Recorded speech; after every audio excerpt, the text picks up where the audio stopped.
Welcome to Stephen King Saturday. I was supposed to do this last week, but I did not. And I'm getting to it now. I did watch it on Saturday, but I just could not get it reviewed. Had something happen.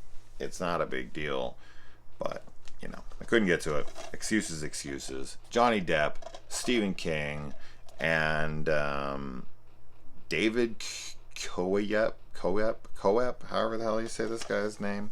This is a PG-13 rated fucking thriller, which I'm not a big fan of typically. There's definitely been some. 1408, there you go. Prime example of a PG-13 Stephen King adaptation. That totally works. It's not impossible for a adaptation of his to not work in that way. But I don't know. I feel like, does this one need an R rating for how it's being told? Not really, I guess. So I don't think that's the knock on the film. But I watched this a long time ago and I wasn't huge on it then. And I rewatched it now and I'm still not huge on it. I find the twist to be way too obvious. So much so that I'm like, this has got to be a red herring. There's something going on here that's gonna, pull the wool and then make us go, oh, well, it's got to be this. He's got to be making this guy up in his head, and then they're gonna hit us with, no, it is all real. It's total subversion of expectations. That is not what happens here. It's very obvious from the get that this John Turturro character who comes in and is like, I wrote that and I want your shit. You can put everything together. You're gonna have it be where the guy drives by and waves and he's gonna be like, this guy saw us, and he's gonna be like, oh, I didn't want to say anything, but it was just you. Like, this is coming. This is so poorly hidden in the movie. This is so poorly hidden. This is so obviously him throughout. And so for that, it hurts the film because it relies, and in the fact, the film, and I think this is why I had such a big problem with it when I saw it originally, is the film puts so much focus on the idea that the ending of a movie, the ending of a story, is the most important thing. And the fact that this guy wants to come in, the John Turturro character, and he wants it to remain how it is, but the ending changed because he fucked his ending up.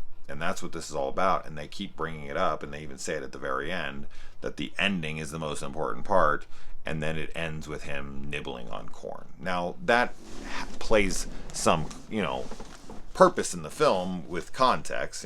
They talk about how that's what the character ends up having happen in the book, and this and that. Like, I get it.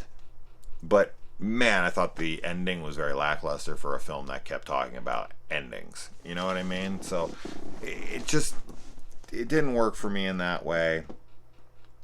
Stephen King is once again writing about writers, right? Which right? Like he said in his on writing book, write what just like anybody would, right? And a writer writes always. Well, in Stephen King's world, a writer writes writers always. That's what it should fucking be. And that's exactly what we have here. How many Stephen King stories can you name that don't have any writer in them? There's not a lot. He definitely likes to write writers. Which, of course, I get it. He understands them. They are him.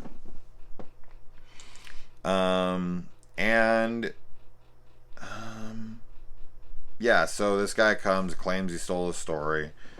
The writer, Stephen King, write what you know. Yeah. And then, I'm not really sure why Depp is hiding his cigarette smoke from the maid, the hired help. Not like she's beneath him or anything. That's not what I'm suggesting at all. It's like, he's the boss of her, and she holds no clout over him. Like, I don't understand why he's hiding. I guess he's just in denial, right? And that's what the whole film is he's in denial. I was watching this with Kaylee, and she was like, she pointed out something really good where she was like, oh, look at this. He he can't face himself because he comes in and he starts like breaking the mirrors and he's like pushing them all around, and she's like, look, he can't face himself because he knows he's responsible for this stuff. And I was like, that's cool. I wouldn't even have picked up on that. So, this guy is hiding everything, and so it makes sense. It's just I was laughing. I was just like, what do you care if the maid knows you smoke? And she clearly knows you're smoking. When you're smoking and someone comes in, you just put the cigarette down. You're not hiding anything. Smoke is still in the air, and everybody can smell tobacco from a fucking mile away. So hiding the cigarette, why? Act like there's no one gonna notice. Oh my god, it instantly, just all the smell and all the smoke vanishes immediately. As soon as I put the fucking cigarette, let me put it down below here. Can't see it no more. Doesn't exist. So stupid. And then, yeah, I mean, I don't know, man. I don't have a ton to say about this one. He goes over to his wife's house because she's having this, I don't know if she had an affair. She kind of claims that he came around months after, but he seems to think like he broke in on them in the hotel and was freaking out, and this is what made him snap. And the reason she originally left is because he would kind of like disappear and become this other character, this character that he's talking to throughout the film. I just think this like the structure and the delivery of this twist and how it like weaves throughout the film, I think is poorly done. So I think it's a very non-twist that everyone can see coming, and the film relies on it too heavily for me. I think that's my biggest issue. And also, this was filmed like 1 year after Pirates of the Caribbean, and he's still retaining a lot of that Jack Sparrow mannerisms and the way he's talking when he like opens the door and he like kind of cocks his head back and he says things quickly. It's very Jack Sparrow-y, which, yeah, it's hard to shake characters like that, but I just noticed it here. And then someone burns down his house, and he was trying to get a hold of this magazine, but then he finds that the magazine's been cut out. But I don't know, it's like once I know what's happened, a lot of this stuff isn't all that interesting. Now, I do find it kind of ironic that Timothy Hutton is in this. He's the guy who's playing the character that his wife is currently dating with. And Timothy Hutton is the guy who plays two halves of the Dark Half Stephen King adaptation, and this movie in itself is basically a dark half where Depp is playing his writer self, and then he's also playing this dark half who wears this hat and kills people. So it's very reminiscent of the Dark Half, and Timothy Hutton is in here, so I thought that was a neat little connection. And yeah, I mean, there's pretty blatant hints of that he is him, because the little cashier kid like tries to sell him cigarettes, and he's like, I don't smoke, and he's like, oh, but obviously he sold him cigarettes before. That's obviously what they're saying there. So that's what I'm saying. It's a little too on the nose. It's a little too obvious throughout. We get yet another dead dog. We just keep getting them. It's hilarious how many dead dogs we've got in a row now, but yeah, this dog gets a screwdriver through the head. Oh my good God. I popped your daughter's trunk. Sorry, we're all out of vodka. And I do like that the character's name is Shooter. But of course, when I hear Shooter, instantaneously, Shooter, I'm going to be thinking of Shooter McGavin from fucking Happy Gilmore. Instantaneously. If I hear the name Shooter, gold jacket, green jacket, who gives a shit? But yeah, I like that Shooter becomes Shoot Her. It's kind of a play off of Red Rum. But regardless, Shooter, Shoot Her. And then he does. He ends up killing his wife and her lover once this character takes over. And he's no longer himself. And when she walks in and she sees the Shooter written everywhere all over the walls, this is, of course, very reminiscent of when Wendy walks in on Jack's writing and then starts freaking out, and he ends up, I'm going to bash your brains in. I'm going to bash them right the fuck in. God, man, I love The Shining so damn much.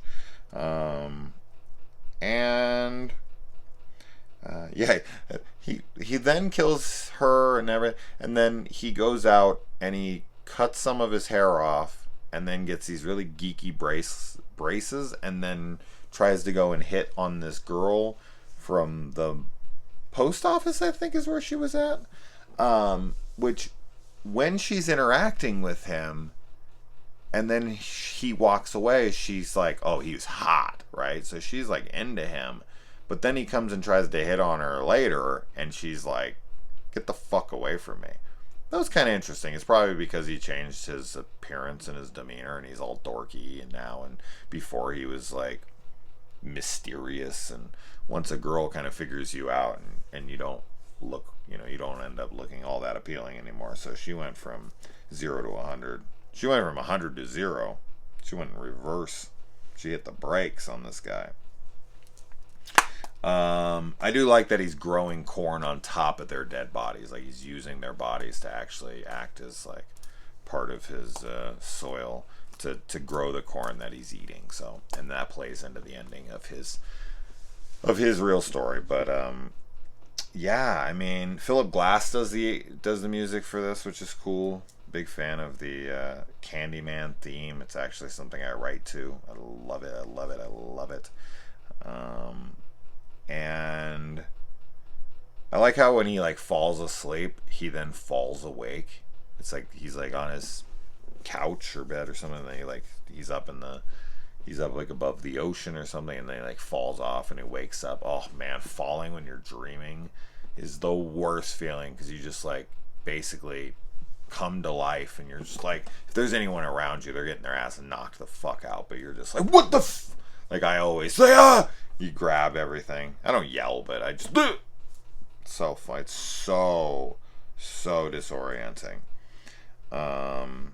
And I don't see anything else, man. I took my notes, but I don't know. Like, the relationship between him and his wife,